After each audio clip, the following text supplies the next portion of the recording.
Hello champions, welcome to Origin. मेरा नाम Prince Kumar है और आप सभी का ओरिजिन में बहुत बहुत स्वागत है। इस वीडियो लेक्चर के थ्रू हम एक नए टॉपिक को स्टार्ट करने वाले हैं जिसका नाम है दी पीजेंट्स एंड दी सिपॉइज। देखिए, पीजेंट्स का मतलब होता है किसान, छोटे मोटे जो हमारे किसान होते हैं उसको हम लोग कहते हैं बेसिकली पीजेंट्स। और सिपॉइज का मतलब यहाँ पे है सिपाही यानी कि सोल्जर्स। ठीक है, इसी के बारे में हम लोग पढ़ेंगे कि अंग्रेजों के समय में हमारे इंडिया के जो किसान थे और जो सिपाही थे उनका क्या कंडीशन था, अच्छे कंडीशन में थे या बुरे कंडीशन में थे, उनके लिए किस प्रकार से अंग्रेज बार बार उनको टॉर्चर कर रहे थे, ये भी हम लोग इसमें जानने वाले हैं। ठीक है, तो बेसिकली हमारा टॉपिक आज का यही होने वाला है और इसी के बारे में हम लोग आज पूरी गहराई के साथ पढ़ेंगे और समझेंगे कि आखिर अंग्रेजों के समय में हमारे भारत के किसान और सिपाही दोनों का क्या हाल था। ठीक है, चलिए जानते हैं क्या लिखा हुआ है।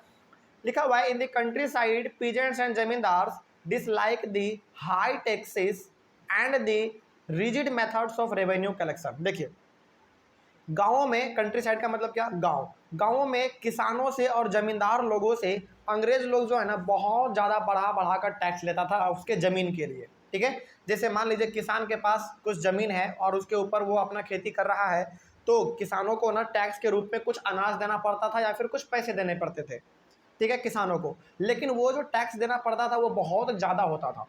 ठीक है, और जमींदार लोगों के पास ज़मीन बहुत ज़्यादा होता था, तो उस ज़मीन के बदले में अंग्रेज कहता था कि देखो भाई जमींदार लोग, तुम्हारे पास इतना सारा ज़मीन है तो उस ज़मीन के बदले में कुछ हमको तुम पैसे दो एज अ टैक्स के रूप में।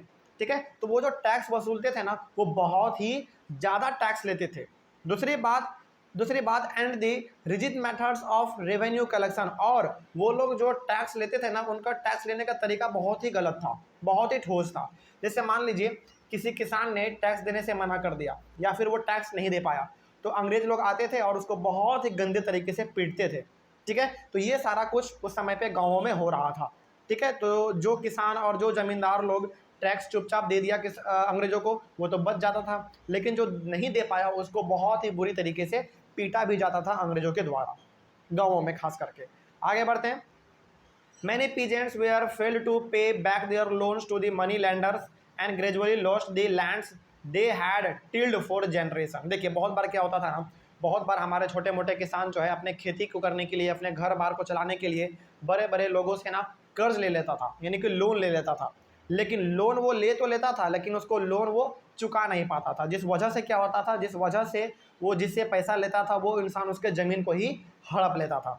जैसे मान लीजिए फॉर एग्जांपल मैंने अपने दोस्त से 100 रुपये कर्ज लिए, ठीक है, और हमने उसको 100 रुपये वापस नहीं कर पाया, तो वो क्या किया, हमारे ज़मीन को हड़प लिया। ठीक है, तो ऐसा यहाँ पे हो रहा था, अब उस समय पे गाँवों में खास करके हो रहा था। ठीक है, तो जो ज़मीन हमारा बरसों से हमारा है वो ज़मीन हड़प लिया जाता था। क्यों? क्योंकि हम लोग लोन तो लेते थे लेकिन लोन दे नहीं पाते थे, चुकता नहीं कर पाते थे, इसीलिए वो लोग आते थे हमारे पास और हम लोगों से कहते थे कि भाई देखो तुम हमारा लोन लिए थे तो वो लोन वापस दो। यदि हम लोग लोन नहीं दे पाते थे तो वो लोग हमारे ज़मीन को हड़प लेते थे। ठीक है, आगे, the Indian sepoys in the employ of the company were unhappy about their pay allowance and conditions of service. देखिए, हमारे भारत के ना जो सिपाही थे, ऐसे सिपाही जो कि अंग्रेजों के लिए काम करते थे, वो भी नाखुश थे। नाखुश क्यों थे?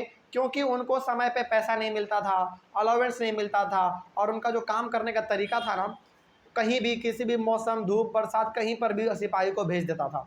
तो इस प्रकार से हम लोग यहाँ पे ये कह सकते हैं कि हमारे इंडिया के जो उस समय पे सोल्जर्स थे, जो सिपाही थे, उनका कंडीशन भी बहुत हद तक ख़राब था। क्योंकि वो लोग काम किसके लिए करते थे? सिपाही लोग काम करते थे हमारे अंग्रेज़ों के लिए, लेकिन अंग्रेज़ जो है ना समय पर उनको पैसा भी नहीं देता था, और देता भी था तो बहुत कम देता था। अलाउंस नहीं उनको मिलता था, यानी कि किसी प्रकार का छूट नहीं मिलता था उनको, या फिर कभी कभी होता है ना कि यदि कोई पर्व त्यौहार आ गया तो उसमें कुछ पैसा ज़्यादा लगा कर दे देना, जब बोनस है ना, वो भी नहीं मिलता था उनको।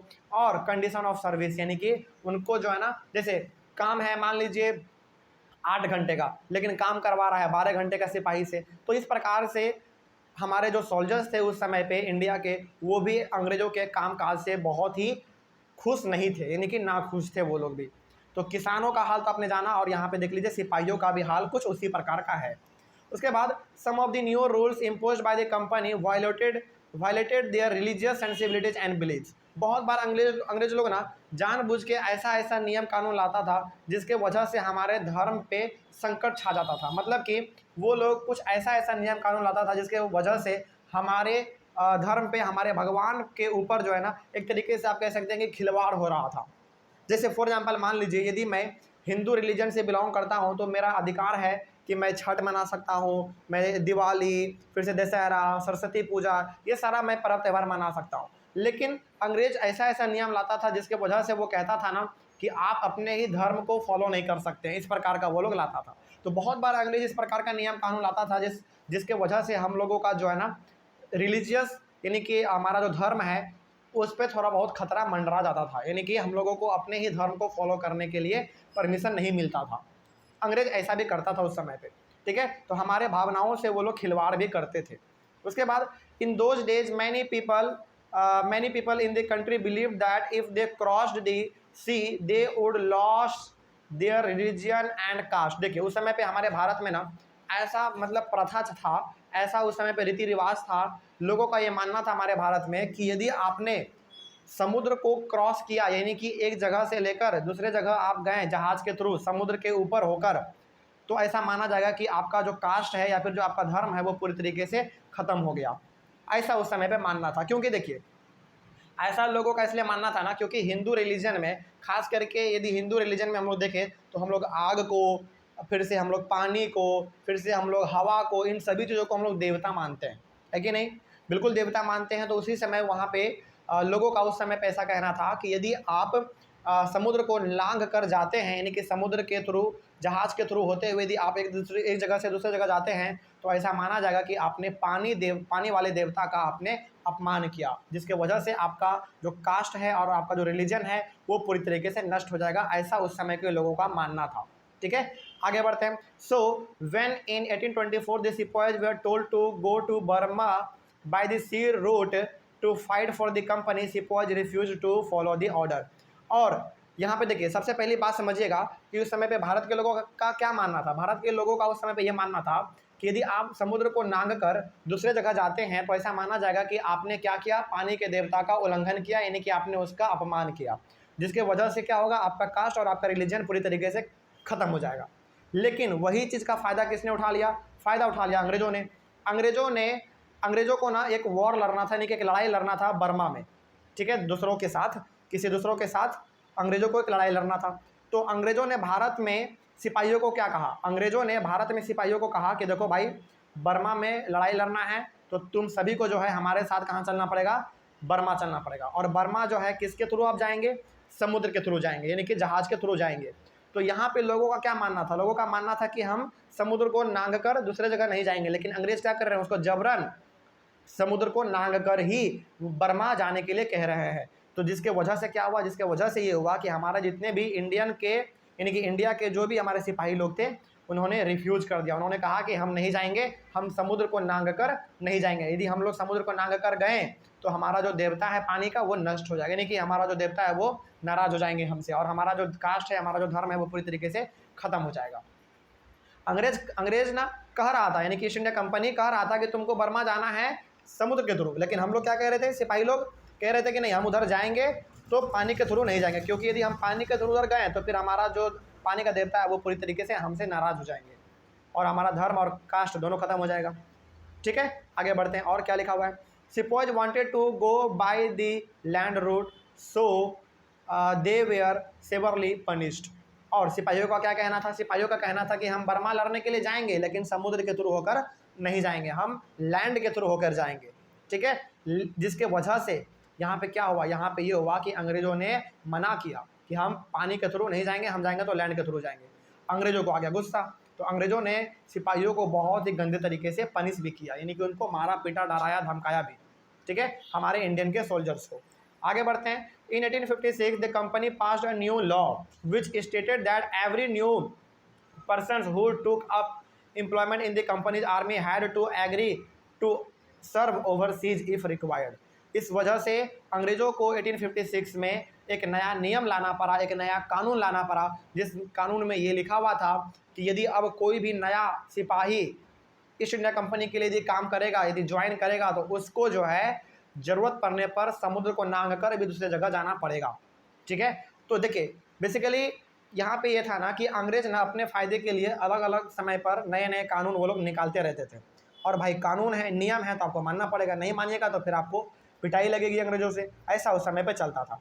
तो हमारे भारत के सिपाही जो है वो जाना नहीं चाहते थे समुद्र को लांघ कर, बिल्कुल भी नहीं जाना चाहते थे, नहीं जाना चाहते थे। लेकिन अंग्रेजों ने क्या कर दिया, अंग्रेजों ने जो है एक नियम ही निकाल दिया 1856 में, और उस नियम में ये लिखा गया कि यदि अब कोई भी नया सिपाही यदि अंग्रेजों के लिए काम करेगा, नया भर्ती होगा, तो उसको जो है समुद्र लांघ कर भी बाहर जाना पड़ सकता है, तो वो जाएगा।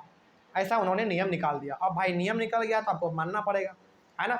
आगे बढ़ते हैं फिर, तो वही बात है, अंग्रेज अपने फायदे के लिए ना हम लोगों से कुछ भी करवा लेता था।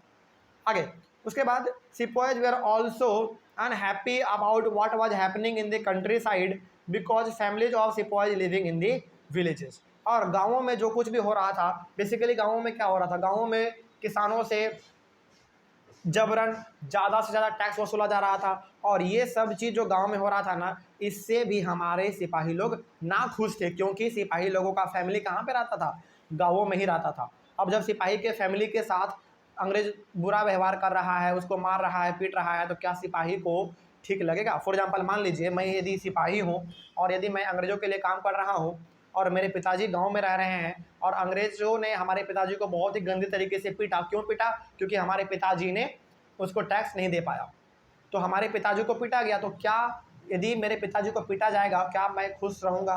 बिल्कुल भी मैं खुश नहीं रहूँगा। यानी कि मैं ये चाहूँगा कि मैं अंग्रेज़ों के कामों को छोड़ दूँ, है ना। तो इस वजह से जो है सिपाहियों के फैमिली को गाँवों में पीटा जा रहा था, क्योंकि वो टैक्स नहीं दे पा रहे थे। इस वजह से हमारे सिपाही लोग भी ना खुश थे, क्योंकि उनके फैमिली को पीटा जा रहा था गाँवों में।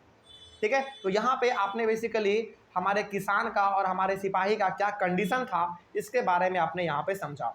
ठीक है, तो दोनों का हालत जो है वो बहुत ही खराब था, दोनों को बहुत ही गंदे तरीके से टॉर्चर किया जा रहा था। ठीक है, चलिए आई होप आपको समझ में आ गया होगा। अगले वाले क्लास में हम लोग डिस्कस करेंगे रिस्पॉन्सेस टू रिफॉर्म्स। ठीक है, चलिए कहीं पर कोई डाउट रहा होगा तो आप कमेंट कर लीजिएगा। ठीक है, मिलते हैं अगले वाले क्लास में। Thank you very much and have a nice day.